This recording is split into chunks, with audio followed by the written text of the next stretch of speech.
পুলিশের সব সদস্যকে ২৪ ঘন্টার মধ্যে নিজ নিজ পুলিশ লাইন্সে যোগদানের নির্দেশ দিয়েছেন পুলিশের নবনিযুক্ত আইজি মইনুল ইসলাম। একই সঙ্গে জননিরাপত্তা নিশ্চিত করতে সর্বস্তরের জনগণের প্রতি সহযোগিতাও চান তিনি। দুপুরে পুলিশ সদর দপ্তরে এক সংবাদ সম্মেলনে একথা বলেন তিনি।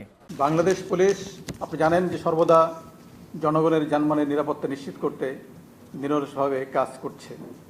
আমরা বিশ্বাস করি আমাদের জনগণই আমাদের রাষ্ট্রের মূল চালিকা শক্তি। তাই আমরা সব সময় জনগণের পাশে থেকে জনগণকে সর্বোচ্চ সেবা প্রদানে বদ্ধপরিকর। আমি আজকে উপস্থিত সাংবাদিক ভাইদের কাছে অনুরোধ করছি, আপনাদের সুচিন্তিত মতামতকে অগ্রাধিকার দিয়ে একটি দক্ষ, জনবান্ধব এবং প্রযুক্তি নির্ভর, আধুনিক ও জবাবদিহিমূলক পেশাদার পুলিশ গঠনের পুলিশ যাতে আরও বেশি জনবান্ধব হতে পারে সেই ব্যবস্থা কিন্তু আমরা নিব। সব অফিসার এবং ফোর্সকে আমরা ইতিমধ্যে নির্দেশনা দিয়েছি, আগামী ৮ আগস্ট ২০২৪ তারিখ বৃহস্পতিবার অর্থাৎ আগামীকাল সন্ধ্যার মধ্যে স্ব কর্মস্থলে যোগদান করতে হবে। আপনারা দেশ ও জাতির প্রয়োজনে শৃঙ্খলা বাহিনীর সদস্য হিসেবে নিজ নিজ দায়িত্ব পালনে আত্মনিয়োগ করুন।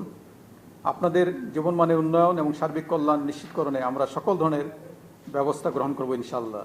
দেশের এই নব অধ্যায়ের সূচনা লগ্নে বৈষম্য বিরোধী ছাত্র আন্দোলনের নেতৃবৃন্দ, দেশপ্রেমিক সশস্ত্র বাহিনী, রাজনৈতিক নেতৃবৃন্দ, গণমাধ্যম, সুশীল সমাজ এবং দেশের সম্মানিত সকল নাগরিককে এবং অবশ্যই দেশের আপনাদের মতো দেশপ্রেমিক মিডিয়াকে তাদের আন্তরিক ভূমিকার জন্য বিশেষভাবে ধন্যবাদ জানাই।